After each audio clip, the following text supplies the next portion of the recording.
Welcome to the MMHP and the 989, channeling all styles and eras of Michigan music history.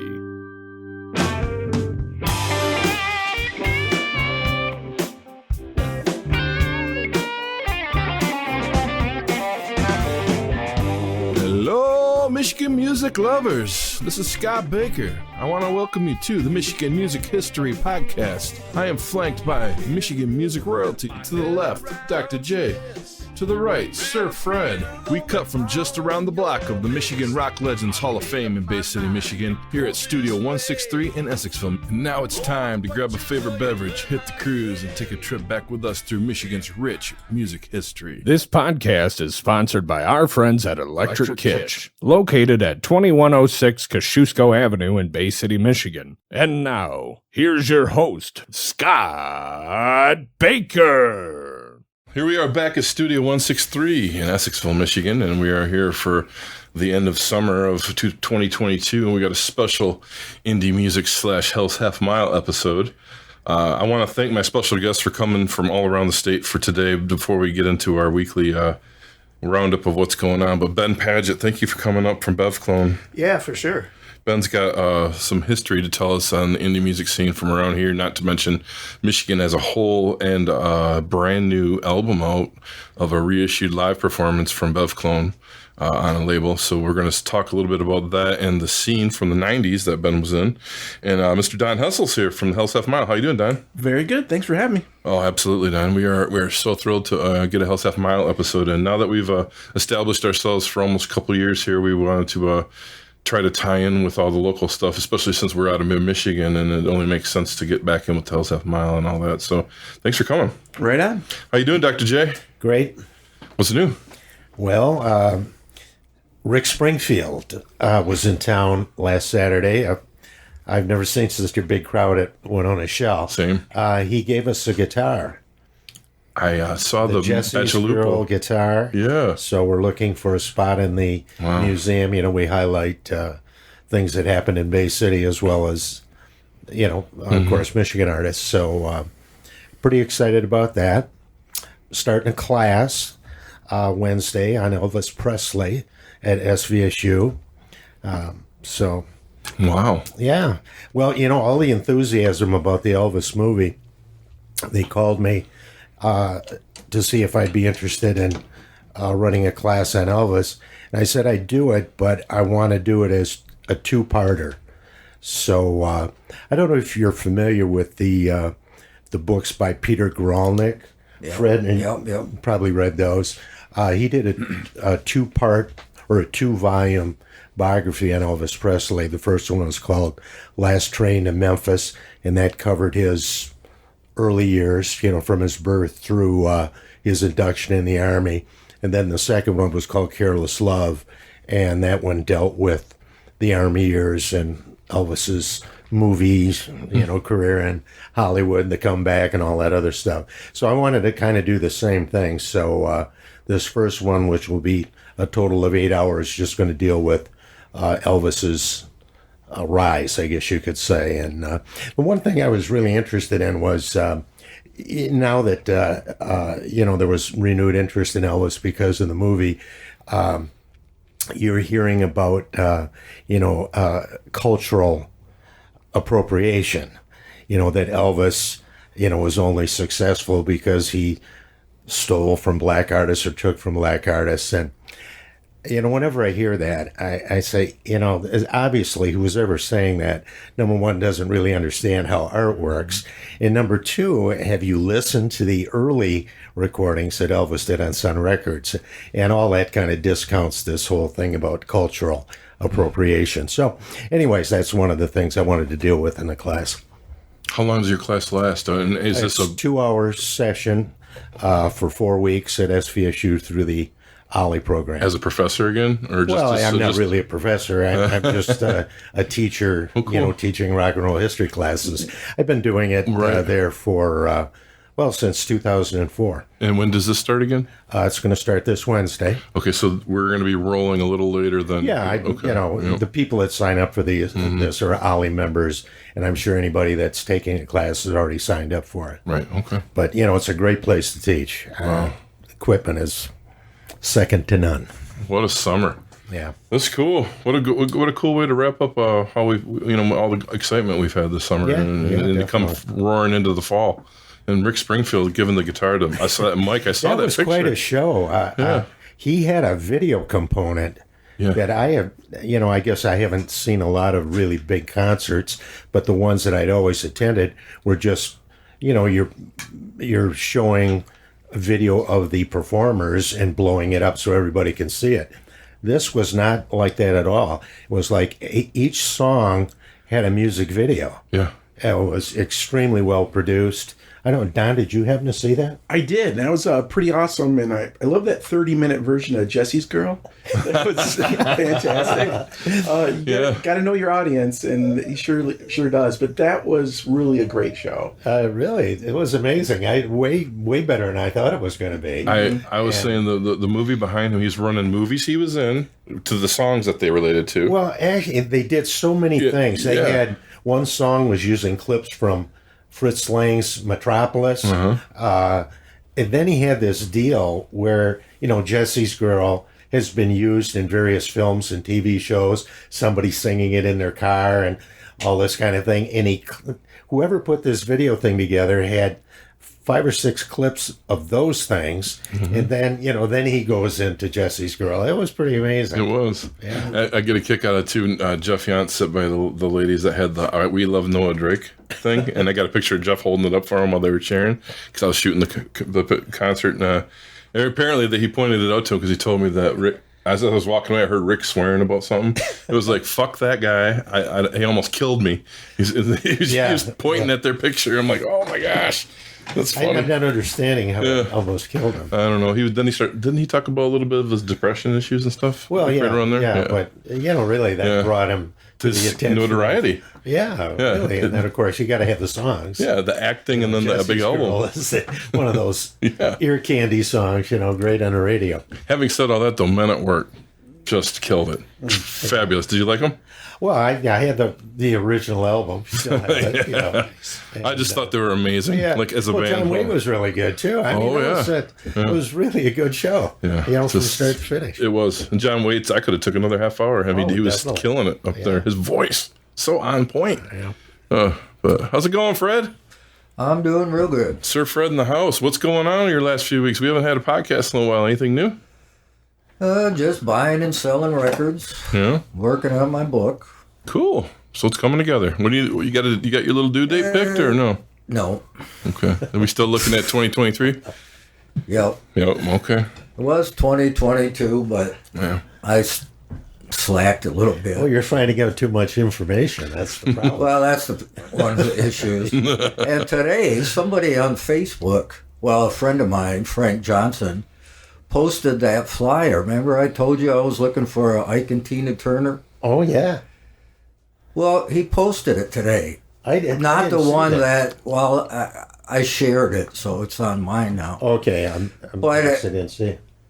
I don't think it's the same one that I'm talking about, because the one I was talking about was Ike and Tina Turner opening up for Jackie Wilson.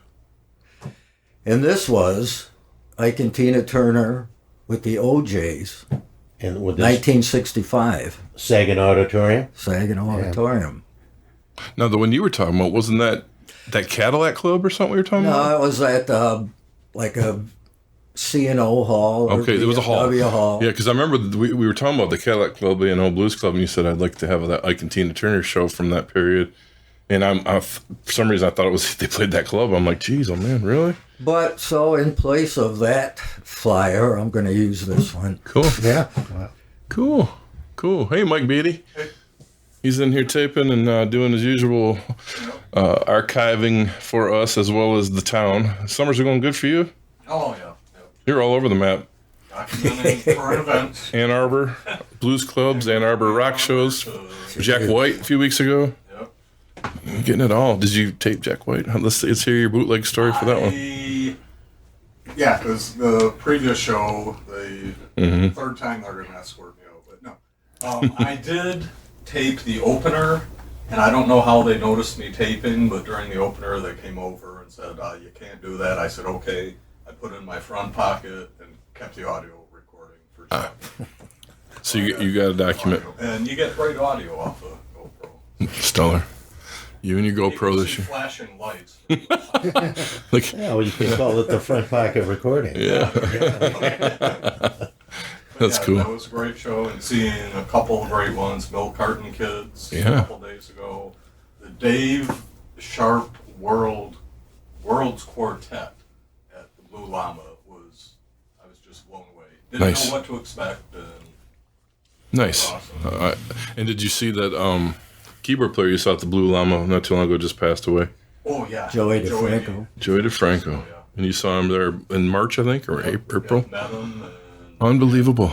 51 years old. How did he pass? She didn't say it. I know he was not a health nut by any means, but Yeah, that's so yeah, sad. he's a little overweight. So young. Must have been a heart attack. They didn't say what. So young. Must have been, Well, Ben Padgett's in the house tonight. I have been talking to Ben since 1989, 90, somewhere around there. I first met Ben. This is Yeah, we used to work at the Texan together. right here in Essexville, right across the street That's here. right, yeah. Yes. Oh, We Ben is the one before even John Curry, who worked with us, was putting cassettes in my hand saying, you know, you like your classic rock and your hair metal and your pop stuff, but check this stuff out. And I'm going home listening to Fugazi and Dinosaur Jr.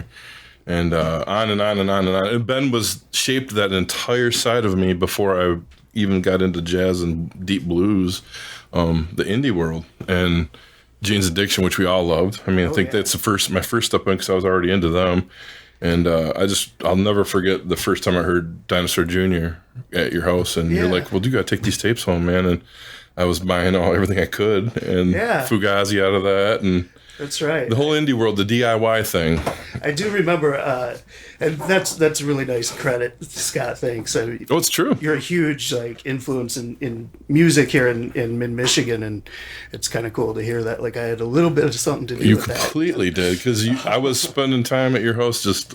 My jaw was on the floor hearing music I'd never been accustomed to, and you were like handing it in order of what needed to be heard. And then John came on. John Curry of the Yeah. Rugby Mothers was a wonderful drummer that's in our area. Oh, yeah. I think he lives in Colorado now. And That's right. John was just our musician go-to guy. He was the guy that brought the Verve Pipes Freshman in before it was anything off their first album, playing it for us.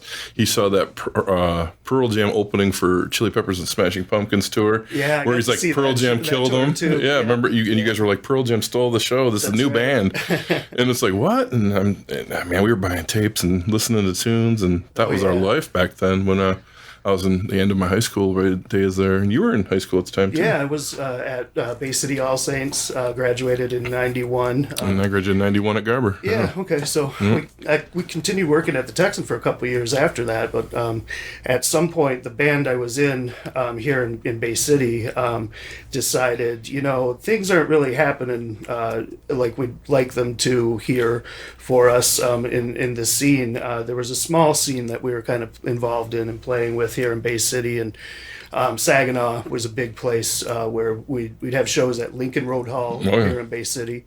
We'd have shows at Old Jamestown Hall in Saginaw. And that was kind of like the big two places that we would play in the area. And then Flint just became a huge gateway sort of for us to sort of expose us to other bands that were coming and touring through. And one of the things about the sort of independent music scene, the DIY or do-it-yourself music scene, the punk, hardcore, all the labels that come with the scene that I was involved in there with Bev Clone and some of the bands before that. We were called Gauge before that, and before our first band was called Second Sight. That was definitely just out of high school there in like 91. I think we started up Second Sight, and the drummer was Mike Christie, who went to Garber. The singer of Second Sight was Tommy Jenkins, Tom Jenkins III from Bay City here. Scott Aviles played guitar, and I played bass. And we were all from Bay City at that point. And then some point along the line, Mike had graduated from Garber. Decided there was a job in Grand Rapids that he wanted to take, and so he moved to Grand Rapids. And so we had been kind of playing out a bit in Bay City, Saginaw, Flint at the time. And so we had met a couple of guys from Saginaw, Jim Lehner and Carl Erickson. And those two, they were both drummers actually, and we needed a drummer. So we kind of had this situation, because we wanted both the guys in the band. Carl kind of deferred to Jim and said, "Well, Jim's just a much better drummer than me at this point, so I'm gonna hand that duty to him, and I'll take up guitar." And so Carl started playing second guitar, and at that point we changed our name to Gage. It was GAGE. With a period? With a period after a couple I have those dots. tapes, man. Yeah, you remember the tapes. We were doing some funny things with like graphic design at the time, because I think that's really all, we were creative people, all of us, Tommy, Scott, Jim, Carl, and I, and even Mike Christie before that iteration. And so we were all creative people. We like, art and of course music. Some of us, were better at other aspects of things. Like, at the time, I wasn't a great bass player, but I just loved music. And actually, having Jimmy come on from Saginaw and start playing drums in the band, he was a couple years younger than us at the time. I want to say he was like 17. And having him come in and he was such a good drummer, and he had this driving sort of style and the energy of a young kid, I mean, I was probably 2 years older than him, so I don't know what I'm talking about here, but he had this driving energy with the drums, and it really sort of helped. That sort of playing with him helped me gain at least enough skills to be like passable on the bass. I remember when you picked up the bass, and it was you were like, helped with that a few times. Oh man, coming over and listening to your sounds, and you were like playing passages for me, and I'm like, wow. And John was pumping you up, like, we just got to hook up and play. John was a good get out live, both of us. He wanted us both to play live. That's just right. Go out, guys. And I remember you going through sounds, and then I'd step over, and a week, two later, and you'd have some more ideas, and you were almost writing, but then you were all like, play it for like a little bit, then you want to put it away and listen to some tapes. So, which is the inspiration. That's where that all comes from. And I think that's kind of the story of the band that I think we're here I'm here today to sort of talk about the most or whatever. Bev Clone, and it was spelled BEV. There was a period and then CLONE. And we had, coming up with that name, we had already been through a couple of band names that, none of us in the band felt were all that good. The Gage name was named after a character in the movie Pet Sematary. And the little boy, Gage. Yeah. So, we thought that whole thing was cute or whatever, but at the time, for the style of music we were playing, and we were starting to play with more like punk and hardcore bands and stuff, especially down in Flint, but even up here in Saginaw, Bay City, some bands would come in, and some were developing from the area.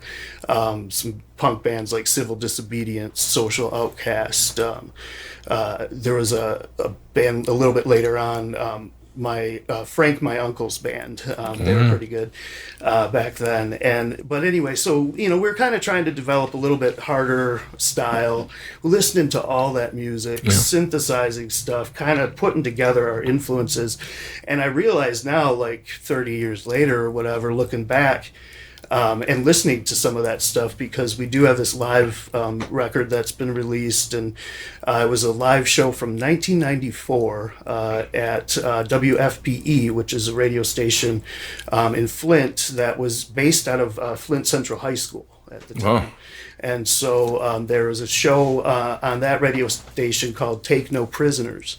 And that show was run by Jerry Humphrey, one of the DJs, and Ben Hamper, who had written that book, Rivet Head. I don't know if you guys are familiar with it. Yes, certainly. Yeah, so that was a really good show, and those guys were into punk and just like independent music, learned about all these independent record labels and things, listening to some of those radio shows. The thing about the show was it was on from, I think it was 1 a.m. till 3 a.m. So we actually stayed up and played a set on the show live. No way. And that's what the recording is from, that's been released on this. I was listening to that. That sounds amazing. Yeah. It came out great. Does it? Yeah. I've been kind of going back and forth with it. I've always kind of struggled with, we were always kind of a do-it-yourself kind of band, and so we didn't, money wasn't spent on the technical aspects of recording or our instruments even at times and things like that. I remember I didn't own a tuner for the first maybe 2 years I was playing music. And Scott Avila's would tune my guitar for me while we were warming up before the show, and I finally got sick of that, I think, and broke down and bought a tuner. So. Well, it's more important to have a house over your head, I think. Yeah. At that time, because we all were looking at places and then, And, 19, 20-year-old kids here in Bay City, fairly working class. It was kind of like, there was a lot that was occupying our time and money. Lots to spend our money on back then, given all the great shows that were coming through and the records and CDs and tapes that were coming out. So I remember the sweaty basements in the South End. And the sweaty, or not South End, well, close, near All Saints. Yeah. Over in that, but more a little bit on our side of not really the South End, but you guys had a lot of different basements, and then some over here near the cop shop basements down on 5th and stuff, or 6th. 5th and 6th. Yeah, you guys would always have a basement, and there would always be a gig going on that you guys were promoting. And well, how did you move on to Lincoln Road Hall then? That's taking it a big step forward from playing in a basement. Yeah, that's right. So give us a little background on that. Well, I wasn't involved in actually booking those shows, but Joel Rash, this guy Joel, he's an amazing individual who lives in Flint, Michigan, and he's done so much for the Flint music scene over, I want to say it's been like 40 years now. He's been doing shows, putting on shows, or at least being a part of the whole scene there. And Joel actually had met us through this, that's kind of that circuit of those hall shows, those basement shows. And I want to say it was him who sort of got the everything together so that we could rent those halls and play those shows. Like I didn't really have anything to do with setting that stuff up. So I want to say that Joel was he was a little bit more the adult at that point in time than we were, How did you get the word out? Flyers. We went to the copy store and made flyers. Black and white flyers with art Yeah, and band names either and drawings styles. or photos or just anything. He was probably on a couple of those flyers, Calvin from Calvin and Hobbes up there in the studio here. But we just, whatever kind of art and stuff that we either made ourselves or would kind of crib from different sources. We'd put them on flyers, advertise the show, and it was a word of mouth thing. Kids at the time, this was, of course, before cell phones, before the internet. This was, 91 to 93, 94. That was the tail end of it. The tail end of the whole period. Just when like the internet was sort of beginning, I think, to come to life, but there wasn't much going on. You had to have, quite a bit of money and the equipment to kind of get online and use it at the time. So there was none of that. It was like word of mouth and kids talking. A lot of us had grown up together in the skateboarding scene here in Bay City. We all used to congregate down at the band shell at Winona Park. For years we called it the Shell. That was the name of the spot down there. And us kids would go and skateboard there until the cops would come and chase us out. There was a lot of that going on back in those days. If it wasn't police chasing us, it was fellow high school students, who weren't really into skateboarding. Rednecks. Yeah, jocks too, and even though some of us were really into sports, it didn't matter. Once you picked up a skateboard, you were considered a skater, F word to them, and things have come a long way and changed over the years to where there's a very diverse acceptance, I think, among young people about all different kinds of activities that people want to do. But back in those days, and I mean, we're talking, I guess, 30 years ago, but back in those days, there wasn't so much acceptance of people who wanted to take a different path in their life or do something different with themselves. And so skateboarders kind of took the brunt of some of that, and some of us, would dress like punk rockers, or, when the kids would have mohawks and that kind of stuff. And around here, just back in those days, that stuff didn't fly too well with the general population. Not in mid-Michigan, no. No. Well, it was that way back in the 60s and early 70s with long hair. Oh, I'm sure. Man. Oh, Yeah, man. I'll bet. The verbal abuse that you would get was incredible. Yeah, it was. Actually, there's a lot of parallels, I think, to that time in our culture, in music, that early mid '90s kind of period, and the '60s. There was a lot of kind of similar things going on. The politics that sort of shaped me as a person. We're all kind of rooted in the '60s and the movements back then, the civil rights movement, and a lot of those movements. The students in France, the Situationist movement that came out of the Sorbonne there in Paris in '68.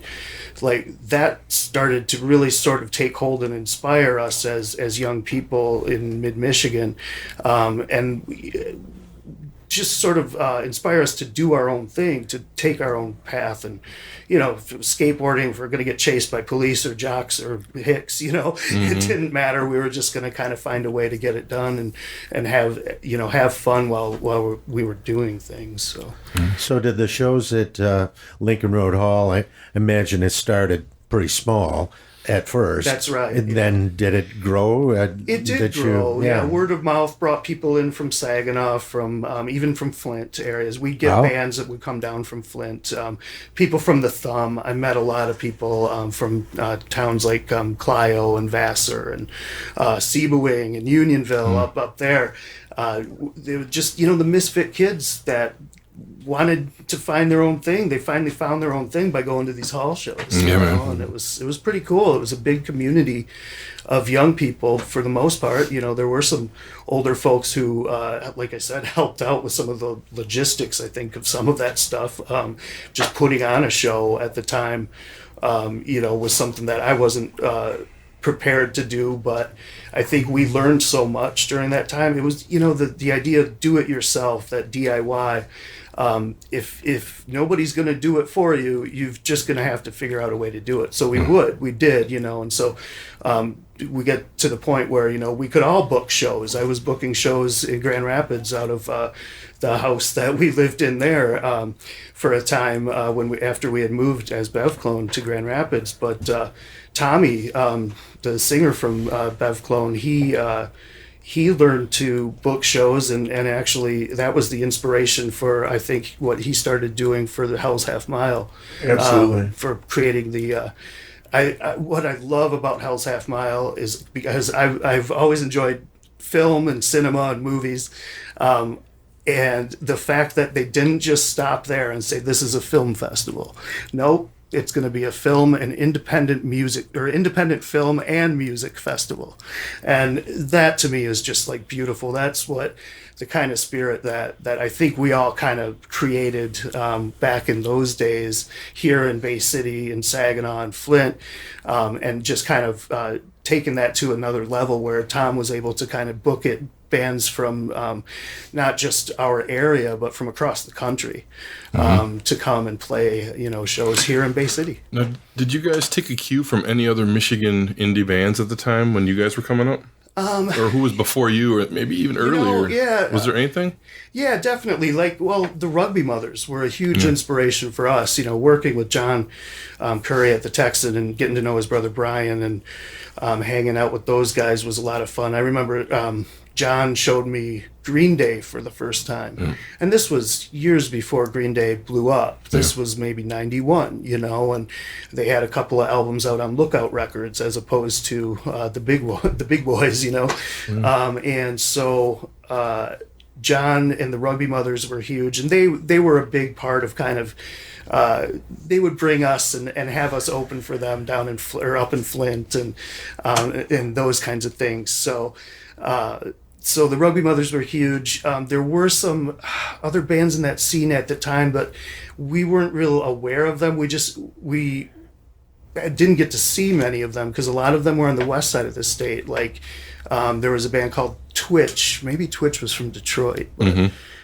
Twitch. There was Rolling Head. They were from Kalamazoo. Love Rolling Head, amazing band. Oh, cool. Don, That first album they put out is just solid, start to finish. Yeah, it's so good. I really love them too. Bill Ferguson was actually a professional skateboarder, and he played in Rolling Head and operated what in Kalamazoo has been the K-Zoo Skate Zoo. It's a skate park for skateboarders and BMX and that type of stuff. And so Bill's been a big part in that scene for many, many years, but his band was awesome. There was a band from Lansing, El Smasho. They were a little bit more in the punk, kind of faster, garage kind of punk style. But that was one of the cool things about bands in Michigan at the time. There was a lot of diversity, so you didn't have like just one sort of thing that you like. Not all bands were trying to sound the same, and like The Process. That's a good example. There you go. They were around, they were inspiring, out there playing shows. Round and a Distant Few, There, again, huge. Round's been on here. Punk, for from Bay City. So that was that time period, and if people were to look back at that time period for kids like us back then, and yourself especially, who played that music, you were at the end of the metal scene. You were at the beginning of the grunge scene, which was Total Seattle and all that, and then you had Neil Young coming from the 60s and 70s, pulling out Sonic Youth on tour with them for those tours, and all those little festivals that started popping up, and the whole DIY thing came around, and all this other alternative feel came around. Definitely. And it was all at that 88 through 94 kind of deal. Right. And you guys were able to pull from so many different areas, because by then the hair bands thought, well, I could be alternative. And the up and coming alternative bands were thinking, shit, we've been DIY forever. And you get all, it was cool. It was a great time period for that mixing, and Right here, but Neil Young had not only that band, but another band open during that tour. I saw them down at Kobo. Not only I can't remember who. Social Distortion. Yep. And, Oh yeah, Social D. They were a big influence back then. Yeah. It was a weird period. Unique, totally unique. The cool thing that ties Sonic Youth into the area is Steve Shelley, the drummer from Sonic Youth, played in some Michigan bands. He was from, I think, the Midland area, actually. I didn't know that. Yeah, I want to say he played in Crucifix. I hope we can swear. We can. Okay. Yeah. So, Steve Shelley was playing in Crucifix, and they were out on tour or something, and Thurston and Kim were, I don't know if they were playing with them or what, but they needed a drummer and asked him to play, and so he moved out there to New York. That was kind of legendary at the time for us kids. In '91 we were, and this had probably all happened in like '86 or '87 or something, when Steve joined Sonic Youth, and so us kids, in '91 we're just like, oh, that's so cool. Wow, that's something I would like. I got to look up now because I love Sonic Youth. I had no clue that the backstory had anything here. Yeah, I think I learned some of that backstory from some guys from Midland. Other guys named Steve. Steve Knapp and Steve Kramer. They were skateboarders who were also kind of into the metal. A little black metal had just kind of got started back in the late 80s, and so I think they were kind of into that stuff. They had a band called Morbid Fear. And Morbid Fear played shows in this area, but I think they kind of migrated more down and played more shows in Detroit and things. But they had kind of clued me in onto some of that history there from Midland and Steve Shelley and that stuff. Wow. Yeah. Then did you start writing original songs right off the get-go? Yes, we did, because we could not play covers. I was so bad at playing bass that I had to just kind of, Scott, our guitar player, was a very talented guitar player already. So it was no problem to kind of follow him and start to kind of learn what I was doing and how to think about music by kind of listening to him play. And so, we started right off the bat playing originals. Was there one main songwriter, lyricist, or did everybody kick in? Oh, I think there was a collaboration most of the time. Yeah, it would switch from song to song or thing to thing, but Scott usually came up with a lot of the music by starting with guitar. That was usually how we would start some things. And Tommy sang and wrote lyrics. I would help with lyric writing. Scott would too, because Scott also kind of kicked in and sang. I was really into poetry, still am, and so to me, there was a whole scene of bands that had come out of Washington D.C. Back in the '80s, based around Discord Records in D.C. and Ian MacKaye, who started out in Minor Threat, Teen Idols, but then Minor Threat, and kind of really launched the hardcore punk movements there in D.C. And that spawned a whole lot of bands in that from that town in that area. That all Discord would put them out on the label, and so we started getting a hold of those tapes. It was cassettes at the time. It was right in that gray period in like 86, 80. I was like a sophomore in high school, I think, about the time. And so 86, 87. And we could find Discord tapes at the Camelot Music at the Hampton Square Mall at the time. That's so cool. And so one of our friends, a probably mutual friend of yours, Jake Lish, worked at Camelot at the time, and so I remember him kind of like saving some of the Discord stuff and putting it aside for us. And we, whenever we get money as younger teens, we'd go in and get some of that music, and that stuff was so inspiring because a lot of it was sort of this mixture of art, music, politics, all the stuff that was interesting us at the time. Yeah, fantastic. Are you comfortable in talking about some lyrics? Oh, sure. Okay, so there's no reason to believe. What's in it for us? Nothing but the worst. What were you getting at with that song? What sounds pretty nihilistic. Yeah.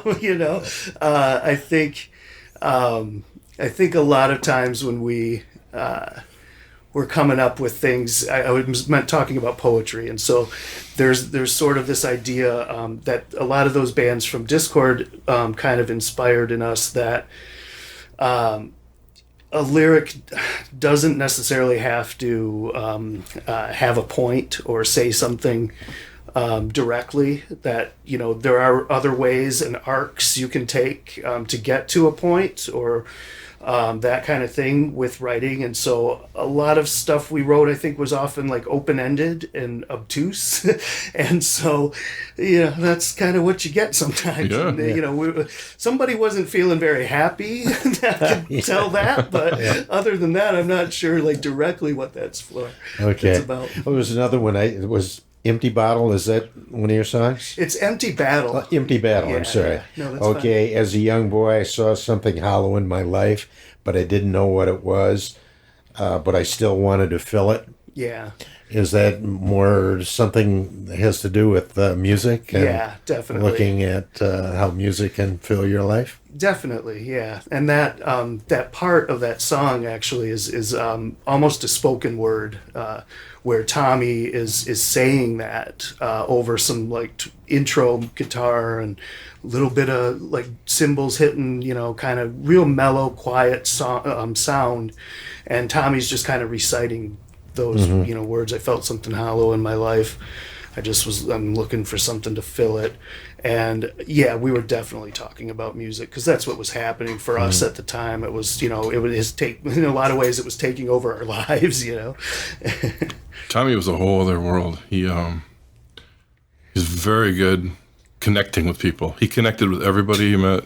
Yeah. I did stories for Tommy and you guys as That's well. right, I mean, yeah. Tom was one of Bay City's few DIY guys that'll go down in history as somebody that cared not just for each other as in human beings, but he was all about everything: the environment, the kids. Right. He had everything going. And when we lost him, we lost a pillar. And I remember playing the tribute show at BMO's for him, and Tommy's that was a a whack. I mean, you always expected him to be around because there's so much sunshine wherever he came from. And with these kind of lyrics and what he would draw out in live, it was very enigmatic. It was like very. He could draw a picture, but he could mean so many different things, and he loved it all. There was no hate. It was just how he did it.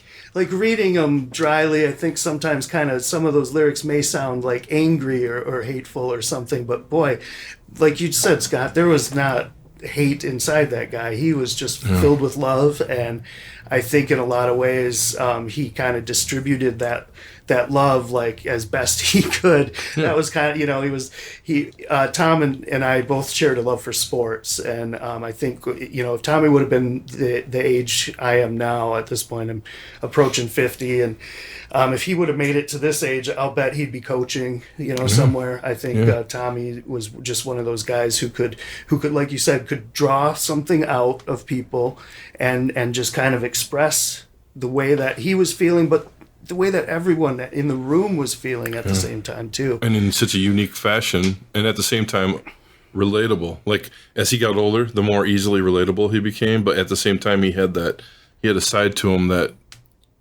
it brought a different shade of the sun. You know what I mean? Yeah.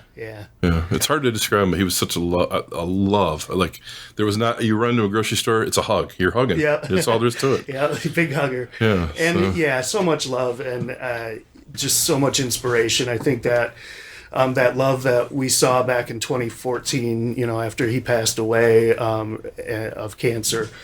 That love just kind of enveloped us as a community of people who had grown up in that scene and stuff for that whole summer was just a lot of grief and love, and sort of a mixture of that. So it's the one person you didn't want gone. You don't expect to be gone. Right. This podcast is sponsored by our friends at Electric Kitsch. Located at 2106 Kosciuszko Avenue in Bay City, Michigan. They offer new and used records, including local to Michigan original vinyl and CDs, as well as clothing, electronic equipment, funky household items, music gear, and stringed instrument repair. You can find them on the web or call 989-402-1411. He had so much to offer. I mean, and that takes us to the Hell's Half Mile stuff with Don. I mean, he helped put the foot in the door for that whole thing.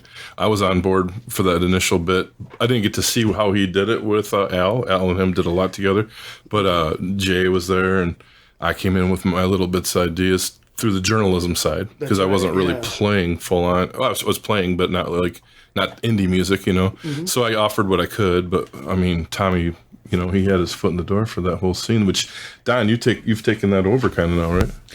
Yeah. Well, over the last couple of years, because of COVID and everything, with the festival, we're almost rebuilding in a way. We weren't sure last year whether there was going to be one or not, but we were pretty optimistic about it. And so, we've had, from the beginning, there's a lot of legacy with Tommy. Actually, the reason why I actually moved to town was because of Hell's Half Mile. I got involved with it. I work in Flint and just moved up this way, connected with Alan, began programming film, right? Oh, cool. And so, Tommy took care of, the music end of it, and then Cole and other contributors. Mm-hmm. And that's been great. And actually, thinking back to Tommy, the very first time I met him, like right when I came up here, completely welcoming. Immediately he wants to talk music, and he wants to know, what are you listening to? What are you getting into? Yeah. He's thinking about the festival, and we had went down to the Metro Times Blowout down in Hamtramck, and he's like, what do you want to see there? And I said, Lightning Love. You got to check this band out. Immediately he comes in. He's like, oh yeah, they got to come up to Hell's Half Mile, and they did, and that was awesome. So, but I've been really much on the film end of things, but over the last 2 years, just music has been my passion my whole life. So it really felt pretty natural just to kind of take the lead on this, but with a lot of input from others and helping out. When did you officially start there, Don? With the Hell's Half Mile, with your input? 10 years ago. Really? Already? Yeah, it's my been. gosh. I know it's been about 10 years, and it's been pretty awesome. You know, to see the community come together every year when this happens, it's pretty exciting. Well, it's the most fun weekend of the year in Bay City, I think. Well, I love that festival. That That's is- such a yeah. blast.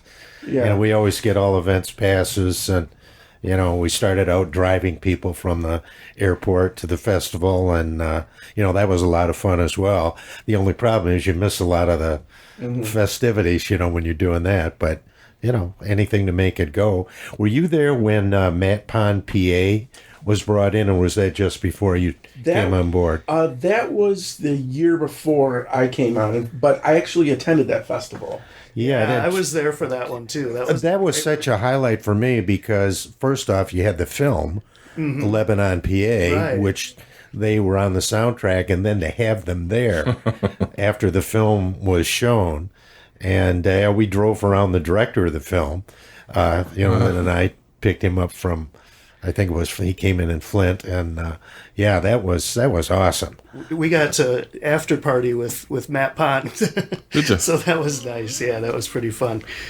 He just started something new. I just saw online the other day. He's got the same kind of material, but he's just changing to a different band name. Yeah, it's a different name. Yeah, but I've been kind of following him ever since those Yeah, days. I kind of became a fan after, you know, seeing them live, and I Yeah. picked up their latest album before, you know, the festival, and yeah. We're always looking for a crossover with, you know, a band and a film, right? I mean, that's, you know, crossover with crowd, but it actually enhances both. You know, Yeah. you see the film and the band means even more, or vice versa. Well, we got that this year as well. Ooh. So there is a band playing on Friday night called Damn the Witch Siren, and they're out of Columbus. Now, what's really cool is first we selected this film called Poser. This Poser's about a music podcast that talks about local music. Okay, Yeah, right. in this podcaster, she gets obsessed with this band, and the band is Damn the Witch Siren. Well, the cool backstory is when the writer of this film was putting this together, they were going to use her as in a fake band, and after a while they're like, why don't we just use your real band? We really love it. So they're the main feature in this film. This wow. band is, right? And another tie-in, if you talk about Bay City, is the lead singer that was a pretty good contender for the Madonna biopic that's coming out. Oh, I okay. don't think she got it, but pretty much she was pretty far up there. Wow. You know, because she just did amazing acting in the film Poser. So that's on Friday night. We're going to screen Poser also on Saturday and Sunday, and one of the producers could be here as well. So Cool. that whole tie-in is it's going to be pretty cool. Speaking of So cross, you're gonna show the movie, and then the band is gonna play afterward. Actually, the band. Yeah, actually, we're going to do the film on Friday and Sunday. That's what it is. So the film will play, then the band will play later, and then you can actually see the film afterwards as well. So we're going to screen it twice. nice. And you've got a new place for the music this year, Don? So we got a few different places we're using. Old City Hall is our opening night. For that, we have obviously after the film. In terms of music, we're using Old City Hall again. We got Patty Pershela and the Mayhaps. Used to be from Grand Rapids. They moved to Nashville, but it's a indie 3-piece blues rock band. She's just got a powerful voice. It's going to be amazing. I'm just really excited for that. We're using Michigan Table for Friday night for Damn the Witch Siren. But our new venue, which we're really excited about, is the Dunlop Building. And we're very fortunate to have that. Using alternative venues really adds a lot to an experience. Nick's building that we used was very much new to us as well, and it just, you know, we're in Midtown Bay City. Nice. It's a Dunlop Building. Mike- So It's one block. we're- Midtown is just Larson's and us. Right.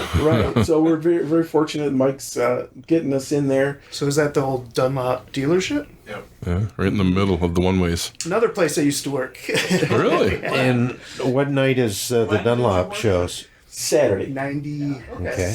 Yeah, they called me Crash. I spent a few months there, so. Well, that's why. Probably not a good nickname for a dealership. That's right. For the guy who's moving cars. Yeah, that's right.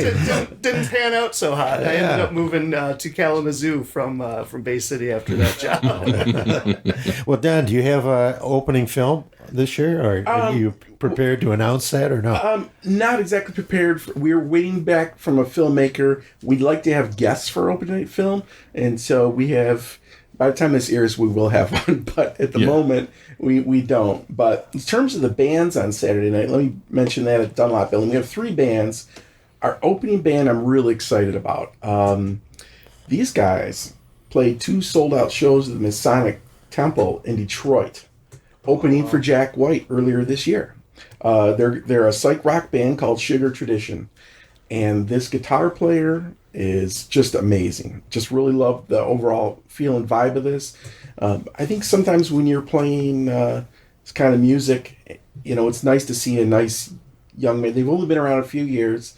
It's just really exciting to see when they're these hungry bands that go up. I think about back in the day, seeing the White Stripes, and as much as I love seeing Jack White now, but back in the day, the White Stripes, they're just so hungry and excitingly new at that young age. There just really feels like a lot of magic there, and so that's what I'm feeling with Sugar Tradition. Then we have from Chicago a great kind of like Americana indie rock band called Sugar Boys, not Sugar Boys, Rat Boys, out of Chicago, and kind of a Wilco type feel, but female fronted. How you spell that? Rat Boys, Ratboys. Rat Boys. Rat Boys. Wilco, Really great so. band. Okay. And then closing it out, we have from L.A. This Party Nails. It's a 2-piece band. It's kind of like a raucous alt pop female vocalist, and I think it's going to close out the night, and we're all going to be dancing. Wow, fantastic. Whoa. Yeah. Those are the best. Boy, I can't tell you how many Hell's Half Mile festivals I've closed out dancing. Best and friends. It's just the best. Yeah, so I think 2012 was it that we had Best Friends? Yeah. Everybody got up on stage and danced. It was Tommy was there. Everybody was. Yeah. It was really special. Can you give us a little back history? I'm not sure if you're fully prepared, but I wondered some of the Michigan bands that you guys have tackled over the years. Yeah, so there is quite a few, and I have a bunch jotted down. And, I guess one I want to bring up for sure, because you were talking about Flint venues. And out of Flint, there was this band that we had called Pines. And Pines is just really great band, but they have a new band that was really blowing up called Greet Death. They're like a slowcore band, and they're touring all over right now. But going back to venues, there's a venue. I've not been there yet. I need to go. There's a venue, the Flint's Hard Cider Company. Oh yeah, is booking a lot of great bands. Have you seen any? I haven't been there. I haven't seen any of the shows there yet. An acquaintance from Flint I met through doing this Bev Clone stuff and Facebook actually. Brandon Trammell, he plays in a band. I want to say they're called Cold Joys, and they just had a show there with another band from some of those Flint guys that were. Oh, I'm going to miss instead of blowing the names of their previous bands, I'll just say the new band they have is called 84 Tigers. Okay. Oh, And so that's cool. It's a cool name. Yeah. Leslie Boys. It's a good band. So Is that a bar or? I believe it's like a brewery, but for cider. So Wow. I'll have to tune into that. That's cool. Yeah. But like through the years, I do the videography for the bands, actually for the whole festival, and have been since I started here. And it's really been great. I have a whole archive of a lot of really cool stuff. So I would just glance in some of it just the other day because I was thinking about things that were coming up. And let me go back here. The hand grenades have been here, a few times. In fact, I love the hand grenades. Oh, they're so great. They were just in at BMO's not long ago. Another great show. Really excited to see those guys. let's see who else we got here. George Morrison and Gypsy Chorus. They've been around for a while. They've played here a few times. Definitely one of my favorites too. Let's see. We had here Valen Tiger out of Grand Rapids. Oh yeah, Valen Tiger. They've been around quite a while. Yeah, pretty exciting. Pasalacqua, great rap group. They're hip hop, yeah. Hip hop rap, Very yeah. good. Just really great, and I'm pretty excited about those guys. So I think in terms of like some of the bigger bands we got, one year we got Electric Sex. Oh yeah. And that was a huge deal, I think, for us in terms of, a band that's a little more known. They're having some songs that have millions of listens on Spotify, I remember you guys brought in a band called Tone and Niche one year. Yeah. And it was on fire, and Anthony Redka went on to pretty massive solo work out of Detroit. Tone and Niche are reuniting here coming up in a few weeks, so this ought to be interesting. But yeah, that was first time I saw them too. Yeah. The Blue Flowers we had last year. Just absolutely love that band. They were terrific. Oh, amazing. So Kate Highnote also played with her trio last year as well. And so what was really neat to see this come full circle for me is years ago at the Hamtramck Blowout or the Metro Times Blowout, I saw the Blue Flowers play at the Painted Lady. And it's just one of my favorite festivals in Michigan. Hamtramck has like 20 different venues, and they open up, and a lot of them are your non-traditional venues. They don't book bands regularly. But what's really great about that fest in particular is it brought a lot of people out, but the bands, for whatever reason, you just feel like something special is going to happen. You go from venue to venue, and they feel like the bands are playing for their life. I don't know why, but it has that vibe, and people crowd in. And it's nice because it's in like March, where it's a little cold and slushy out still. And so people want to pack in and do something inside. And so anyways, that's where I first caught them. And then we ran into Kate, who played in Bay City, and then talked to her afterwards. I brought her in because Anthony Redka from Tone and Niche, told me about her and says, if you have any opens up there for her, you got to book her. And that's why that came about. So Yeah. So that was, that was fantastic. I'm trying to think who else we've had recently that, Anna Birch, it's just amazing out of Detroit.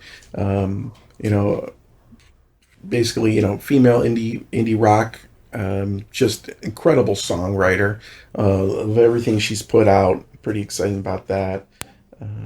There was a duo, was it from Ann Arbor? Was the Messenger Birds? Yeah. Is that what it was? Yeah. Yeah, really great. Yeah, I thought they were terrific too. Yeah, fantastic. The Mud Sons out of Chesney. We were talking about grunge earlier, and it felt like a revival grunge band. And I have to follow up to see what these guys are up to, but I kept thinking to myself, this is going to be a band people are going to be flocking to. Really great band. That's cool. Excellent. I've been wondering if that's coming. We had that, what's the band from Frankenmuth that kind of blew up? Greta Van Fleet. Yeah, Greta Van Fleet with the 70s kind of Zeppelin classic style. I was wondering if there's going to be some kind of a grunge revival. There you go. Yeah. Or classic rock revival might be better. Yeah, better it's term for classic them. now, isn't it? Well, Don, you also do a lot of filming yourself, and I wanted to mention that I caught on to you through videos you've done for my friend Jeff Yance, who's been on the show, who lived through the 90s doing his alternative Americana back then. And Jeff gave me a couple quotes for tonight's show, and they were so appropriate for both you guys. He wanted to say that Tommy booked me and my band for Hell's Half Mile and believed in me in a time in my life that I wasn't sure I believed in me. We had a great time playing and a lot of nice compliments on our set, and that's the kind of guy Tommy Jenkins was. Oh, yes. Don Hessel comes from the same cloth as Tommy. His passion for good music and absolute support of artists shows through with how he curates the last few years of the Hell's Half Mile and music showcases. Oh, that's awesome. awesome. From Jeff. He just wanted to tell you guys that. Oh, that's really kind. Yeah, Jeff, I really love his music. What's really neat is he'll hand a song over to me, and he'll let's do something with it, and create a video. That Christmas one that we did was mind blowing. I said, Jeff, who do you have doing that? Because when I get my new record out, I want that guy. And then you finally get to meet. So yeah. No, yeah, it's Yeah, I definitely love catching Jeff whenever he's playing. Luckily, you guys play around a lot here, so yeah, fantastic. And this year, for our podcast, I mean, Fred, you volunteered. Absolutely. Yeah. Yeah. So, yeah, and then you got Dunlop, Mike Beatty. You're giving Dunlop for it. I mean, Excited about that. unbelievable. I mean, that's been a talk about using that building for a gig place for about a year with Kevin from Brooklyn Boys. So that's how I tuned you guys in on that. Oh, hey, what about a music venue? Wow. So our Mid-Michigan Music History podcast is blowing into the Hell's Half Mile coming up. We're going to actually fast forward this show into a couple weeks here. 2 shows from now, just before it comes out. And we're going to be able to speak of this kind of almost in real time, at least within the month. What's going on for the history? Are you going to do more press for Bev Clone, or what do you got on the horizon there, buddy? Yeah, that's kind of an interesting package. Is that what's coming out with the 2 cassette tapes? Yeah, let me see here. So I know we're on a podcast, so you guys can't see. I'll shoot the pictures. Listeners can't see what I'm pulling out here, but I brought some show and tell items, going back to Holy Trinity grade school days here. But this is the cassette. It's a double cassette. There you go. Yeah, actually, you got a pretty nice picture of it on the Bev Clone site. Oh, good. Yeah, that should be. That's on where the you can look Bandcamp. inside, and you have one cassette in cardinal red. And I wanted to ask you about what's the connection with SVSU. Yeah, Charlie Murphy is the fella. He lives in Ann Arbor, and he runs a tape label, a cassette label called Beginner's Tapes, and he's been doing some of these like bands from the 90s kind of releases, like retro kind of reissues or releases through that label. And he got in contact with me a while back after Matt Weeks is a guy from Detroit who has been in some really great bands, some great Michigan bands. You want to talk about good Michigan bands? Current. Current was just an unbelievable 90s Michigan band. Matt was the singer for that. He started Council Records out of Detroit there. Now he lives in Chicago, and he kind of revamped the label and relaunched it in 2020 as kind of a response, I think, to the COVID stuff. Everybody was on lockdown still, and he said, I'm going to... I want to do some more stuff with this label now that I got the time for it, I think. And so he contacted me because Bev Clone had really only been online. We had some 7-inch releases. We had some songs on some compilations, a CD compilation, things like that. But there wasn't really anything out there. And so people had put those releases on video, and they went up on YouTube. And so that's how people could hear Bev Clone, just even like 2-3 years ago. It was only on YouTube. I don't know about you guys. Most people probably don't listen to their music on YouTube. I think maybe younger kids probably do, but for us, it was kind of like, well, yeah, I'd like some way to have people be able to listen to this stuff if they want to hear it online. And so Matt started that through his Council Records label. He put that up on Bandcamp, and one of the things he did for us was compile all our recordings at the time that we had gone into recording studios and paid for recordings. And I think it was about 3 different sets of songs, and those are called Compendium. We wanted to do it. It was going to be like a discography for Bev Clone, basically. And I being kind of a book nerd, I was like, well, let's call it Compendium. Discography is used so much, everywhere for music. So let's call it Compendium. And we did that with Matt. And at some point, Charlie from Ann Arbor from Beginner's Tapes got in contact with Matt and said, hey, I was interested in doing a cassette release of that Compendium stuff, and can you get a hold of the guys? And Matt sent him my contact information, and Charlie got a hold of me and said, I want to do something here. And there's a live video of Bev Clone on YouTube that was shot in Flint at the local 432, which is a venue there in Flint that's been going for like 35 years in different spots, in different places, but it's always they've always been having all ages no alcohol, no drugs, that kind of thing shows there. And so we were playing at the local back in 94, 95, and they did a video. I think they had about 3 or 4 cameras. They cut it all together and did it for the Take No Prisoners program, which was a radio show, but it was also a Flint cable access television show that Jerry Humphrey and Ben Hamper did. Oh, wow. And so so that video has been online for years, and it's a good way to kind of get to see the band playing sort of at its height with the intensity that I think people mostly kind of talk about when it comes to Tommy and the music that we made. Tommy could just be a really intense frontman. Yeah. And so that video kind of, it comes across there at least. And so Charlie wanted to release an audio version of that recording. And I talked to the guys I'm in touch with from the band, Jimmy and Carl, and said, hey, these guys are interested in putting this out. What do you guys think? And they're doing their own things in different areas of the country and stuff, but they were kind of excited. And Jimmy said, well, there's a live tape of the radio show that we did in 94 that Jimmy had gotten from someone who worked at the radio station, had actually taped the sound off from the board there at the station when that show was going between 1 a.m. and 3 a.m. And so that tape was actually in possession of Larry Jenkins, which is Tommy's younger brother. And I got a hold of Larry and was like, hey, you've been holding that tape for a while. Can we use it? I think the time's come to finally actually use it and put something out with it. And Larry was gracious and like, yeah, of course, man, this is what I've been saving it for, And so he got that to me. I got that to Charlie, and that's how it all sort of came about. Charlie sent it in for he had some some mastering work done on it, because most of the Bev Clone recordings weren't even mastered. We got through mixing, and then we got them on tape, or we got them on vinyl or whatever, and that's how it went out. That mastering process was kind of lost, I think, on us, because we were kids like trying to do it all ourselves and didn't realize there's this other thing that you should probably do with your recording before you release it.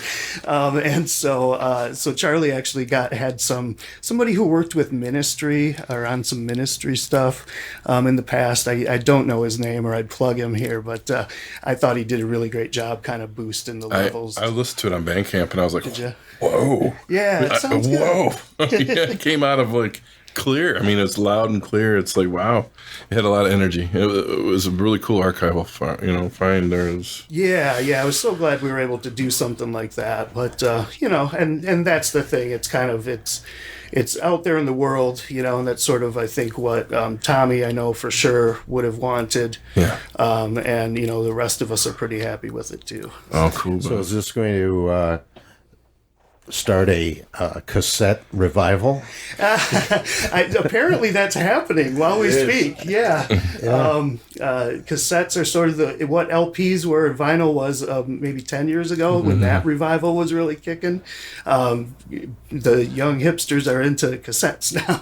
Yeah. I've got a lot of cassettes sitting around. Yeah, they're actually, people are quite into them. That was part of the whole vinyl thing. It was taking your vinyl record and putting it on cassette so you could play in the car. And the portability of the cassette. Yeah, that's wonderful. Or the Walkman. Right. Really dating yourself with the Walkman. Exactly. Oh, yeah. It was so that's kind of how all that came together. And as far as things that we're doing further with this material, probably not going to be a lot. We do have, Charlie did just message me and let me know that he's going to do a repress, a recut of the vinyl lathe LP that he put out, and that's that live show. That's the radio show from Flint. I see there's a pre-order up for that. Yeah, he's putting out the pre-order. I think it starts tomorrow, actually, unless maybe he just put it up today. It said it was upcoming. So okay. Yeah. He's going to start it tomorrow. That's September 2nd. And he said he'll let it run for a week. I don't know when you're going to be able to air this show, so I might ask him if he could extend that deadline a little bit. Just maybe he can keep that pre-order open. It's a lathe cut, and so I'm not familiar with the process. It's newer technology. And apparently the records are cut as the song's playing. Like you have to play the whole thing through, and it cuts as it's going. And so it takes a nice record player with a decent counterweight to actually have the vinyl work. So there's a little bit, or you just put a nickel on your needle, that works too, right? Wow. So for those of us who done that. had to resort to things like that. I'm going back to the 1950s. That's right. My mom showed me that trick in the 70s. That's right. DIY history. That's how you got to do things. Hopefully that will be a black vinyl color version. The one that's already been released is clear vinyl. It looks really cool. But he did let everyone who bought that one know that it was an exclusive, and so he's kind of switching to black now to kind of keep that exclusive. Wonderful. And you're gonna probably do any promo coming your way for this, I imagine, till you feel it's exhausted. I think this is it. Yeah. Not that Thank this you, is man. exhausting. I'm not saying no. I'm trying to say thank you, Scott. No, This is brother. great. No, I'm so glad we have another outlet, man. But yeah, you've been doing some work for it, so cool to get that out. So cool to have our indie show. And Don, what's on your horizon in the future? Are you already looking ahead a year? How early do you look ahead for HHM? Well, it's funny. I feel like we take a week or two off and just get right back into it because our call for submissions for films begins right away. So we lock in the date and we go at it. But so over the last couple of years, the one thing we haven't been doing is local music showcases, and I'd love to see us get back to that, where we play a show, have somebody local here as well as somebody from out of town. Beautiful. And COVID screwed that right up. COVID messed us up with that, but it would be great to get back to that. I don't know. I'd like to see more happen around here, and your ears are on the street 24/7 all year round. As a music fan, I mean, I see you everywhere. Absolutely. I love music, especially live music, and I just would like to see more of it here. I'm working on putting together a music collective where we program music with a group of people that have some resources so that we can put on some special events. But I really think it's more than just, okay, we book a show here. I think there's a lot more that needs to go into it. I think with Hell's Half Mile, there's a lot of work to make it unique and special what it is. I mean, going to the Dunlop building, we have Dion who's going to lead the charge with, converting that place. Wow. It's not going to be just a garage. Mm-hmm. It's going to be special. But I think that's what you need to do with these events. You and I talked about this a year ago for my did. Halloween thing that I canceled that I still like to do. And we will. We'll keep that on the down low. But that secret special thing is going to happen. It's going to happen. And it's going to happen with your help. And you and I are going to put that together. Okay. Yeah. So. But anyway, making events, I found Don really likes every event he likes to put on, whether there's 5 people, 1 person, or 100, as special as you can make it so it's memorable. And HHM's done that alone. But for you to bring in an extra helping of this throughout the year is going to be amazing. Yeah, and I also want to support the other things that are happening here. Everybody has a different voice. Every festival, local festival, every people that promote an event, they have a different voice, and they curate it in their own way. For Hell's Half Mile, we're always looking for the alternative to what we currently have here, which I love a lot of the things that happen here, but what makes it special is, if you're going to go to the show, it's only going to happen one time.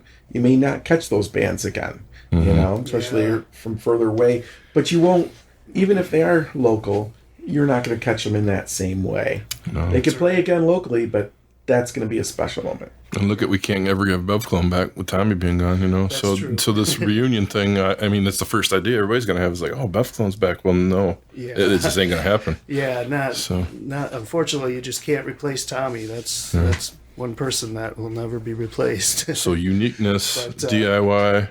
One of the things I wanted to say about Hell's Half Mile and that special, the idea that these shows are special.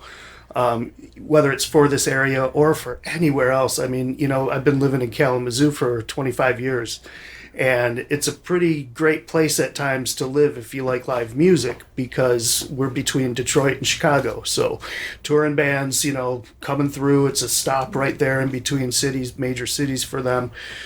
So it ebbs and it flows, but there have been times when there have been some really great shows there in Kalamazoo. But I'll tell you, none of them have been like Hell's Half Mile fests. It's just... It's got its own flavor up here. Yeah, they're just, like you said, Don, they're just special. Well, Kalamazoo's got a lot going on, and I've been, used to go to Club Soda. Oh, yeah. Drive on out for that. They had some great shows there.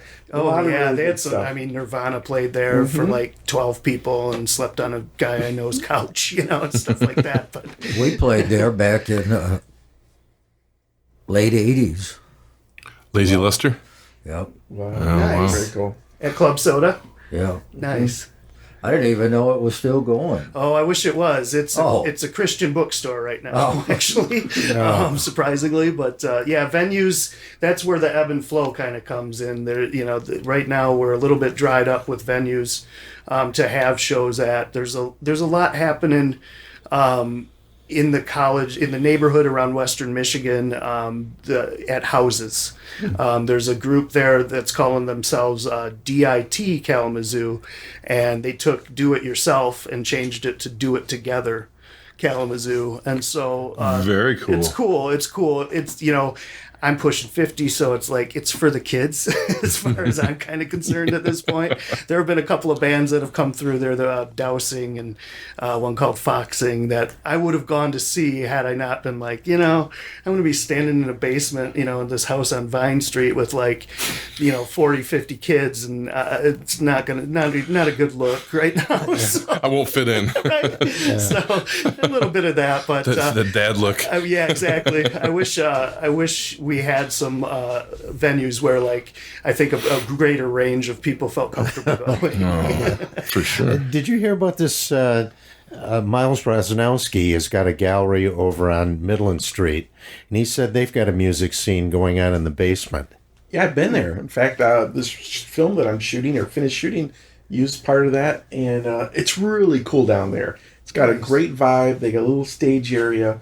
I haven't been there for any shows, but usually on a Saturday night, I think it's a really nice place to get some music. Cool. Good. Yeah, I was wondering. I was talking to Miles about it, and I said, if I go, is everyone going to think that somebody's grandpa is there? Yeah. No. Isn't that weird how we all were like back in the day in every party, and now we're like we're still that cool. We just look weird now. That's right. Yeah, what happened to that young person? Yeah. Well, speaking of venues, so Hell's Half Mile's main headquarters has moved over to we took part of this building where So Good Gallery is. So Good Gallery, which is not open yet, but will be coming soon. It's right behind the post office there. I forget what it used to be. The Cumcraft. Yeah, it was the old Cumcraft store. So we're moving in there. We're going to do a micro cinema, but we're going to also have so that we can move the theater seats and do some live events there, music. Nice. So, Wow,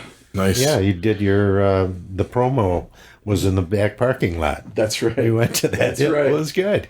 Don, do you know, and you probably don't know the answer to this, but maybe you might know someone who does know, whatever happened to the Bay City Rollers mural that was on the side of that building on Adam Street? No idea, but I'd like to know.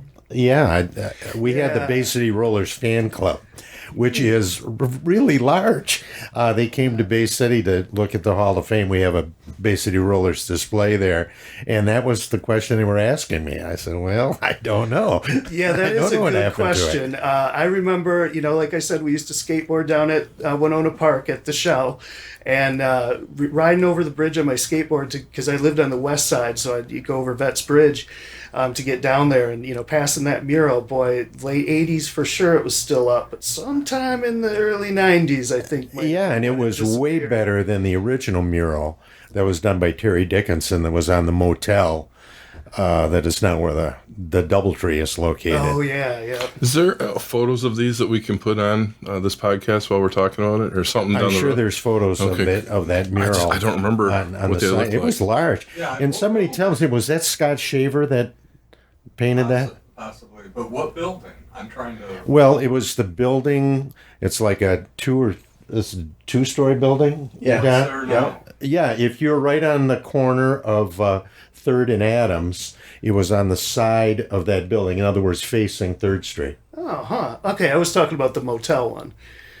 Oh, yeah, that would be right down in Winona Park. Yeah. So, yeah, I don't Fantastic. recall that one. Two Yeah, of it was a much better likeness of the band. Let's Yeah. put it that way, yeah. We'll have to dig those up. That's cool. Yeah, by the late 80s. Yeah, maybe we can. Somebody will call in, or give us a message. Yeah. I guess they can't call in. Yeah, but that's cool. That's right. You could even Back in send the an day. email. send us a text. Right? Where is that that mural? What happened? Hey, Fred, you might have to post that on Bay City Memories. You get a lot of hits when you go on that thing, man. I know it.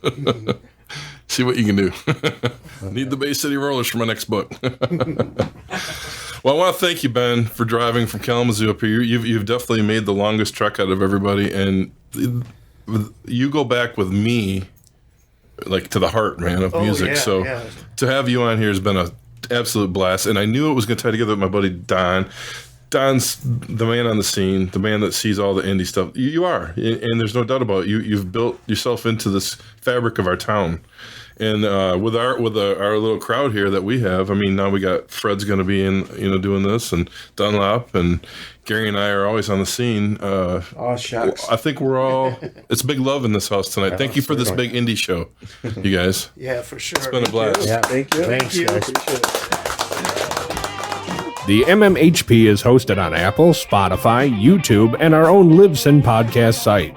You can also search MMHP989 on Facebook for up-to-the-minute information, as well as both Dr. J and Sir Fred's album picks of the week, posted every weekend. You can connect with Scott on the web at scottbakermusic.com, Dr. J at michiganrockandrolllegends.com, Sir Fred at fredrife.com, and the Electric Kitsch at electrickitch.com. This podcast wouldn't be here without special help from Studio 163's Alan Garcia, our podcast videographer and wingman, Mr. Mike Beatty, MMHP tagline specialist, Mr. Eddie Switek, and of course, Gary Johnson, Fred Rife, the Electric Kitsch, and all of our special guests, and especially you listeners. We want to thank you. You've been listening to the MMHP and the 989. From all of us at the podcast, we want to thank you for tuning in. I just realized there was something I had wanted to say on the We'll podcast. say it because I'm taping. I can Okay, add well, on. it just I'm has still to taping. do with the history of. Well, I was watching the Cream documentary. Have you guys seen that? Cream No. magazine. Yeah, I haven't seen that yet. That no. that documentary. I forget what exactly it's called, but it's about Cream's inception and through the years it lasted.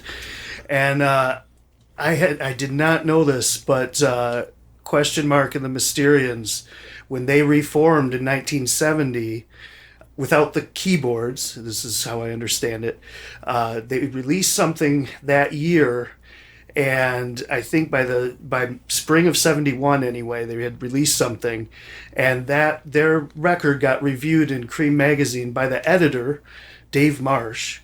And Dave called them punk rock, and it was the first time that the words punk and rock, or the word punk, had ever been used to describe I didn't music. know that.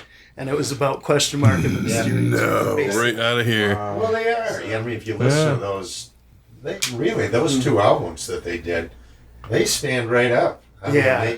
it's that particular, garage rock. Yeah, punk rock. that transition from garage Exactly. and psych and stuff, and Yeah, kind but of there into were a the lot of T-Rex. bands, And the Seeds immediately come to mind. And other bands that had that kind of snarly yeah, little vocal style. yeah, it was kind of that attitude of the exactly, vocals, yeah, which kind of inspired by the early Stones, and then people put their own spin on it. And that's a cool thing about art. yeah. The art that you make. Everybody was that when I used to teach rock and roll history classes to kids, and I went back to the 40s and 50s, and the kids are saying they haven't heard anything like that. Right. But the point is, everybody you enjoy listening to right now was inspired by somebody who someone came before. before, who was inspired by somebody who came before, and that's just the way it works. Right, yeah. And that, like, you could see that with the Bev clone material. At the time, we were inspired, I think, of listening to, like I said, that Discord record stuff, Fugazi stuff, but also noise rock, like bands from Chicago. Amphetamine Reptile was a label out of Minneapolis, and Touch and Go was a label actually started in Lansing, but at the time it was based out of Chicago, and they had a lot of bands like the Jesus Lizard and Tar, AMREP bands, Hammerhead.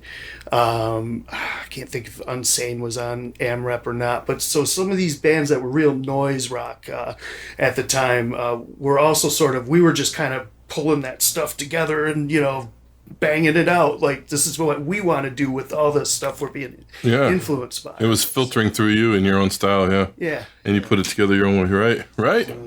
I remember that, just living through that whole time with you, man. That was so awesome. Such a different side of the radio or whatever else, what was it?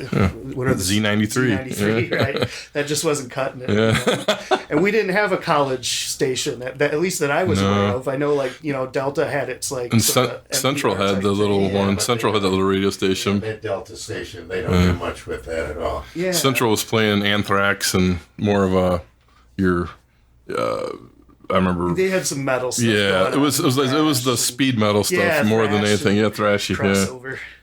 Yeah, Tommy actually DJ'd at Bay City Central's radio station. That's what I'm talking about. Yeah, that one. Yeah. Oh man. Yep, and he was playing that stuff. He was, playing. We used to call in all the time for that because we knew the kids working that station. What really needs to happen is there's a lot of cultivation that needs to happen with the local music scene.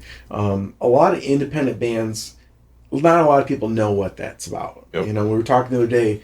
It was like craft beer for a while there. Oh, yeah. Craft beer's like, what's this crap? Why not? I got Bud. What else I need? Right. And then it really took on, and everybody's like, wow, flavor. Imagine that. This is great. So perfect. And I kind of That's a feel perfect analogy. Yeah. And local, and you don't have to pay a big buck to go see it. Exactly. See No it kidding. for free. But indie music is the same way. I would like to see it here, and that's the whole idea with House Half Mile in the first place was like, we don't, Alan and Tommy are like, we don't have to go out of town to go to these festivals. We don't have to go to Detroit and drive an hour and a half to see a band. What if we do it here and bring it here, make it happen here? But it also needs to happen here, like more than just once a year or whatever else. We do have a lot of people booking bands, and I think it's great, but there's got to be a way where, I don't know, you got to bring more people into the fold. You need audiences, it's a lot. I think it's gonna be a lot of word of mouth that gets people here. A Facebook post isn't enough anymore. No, Right. It's calling up people, saying, hey, we got this show coming on. You got to make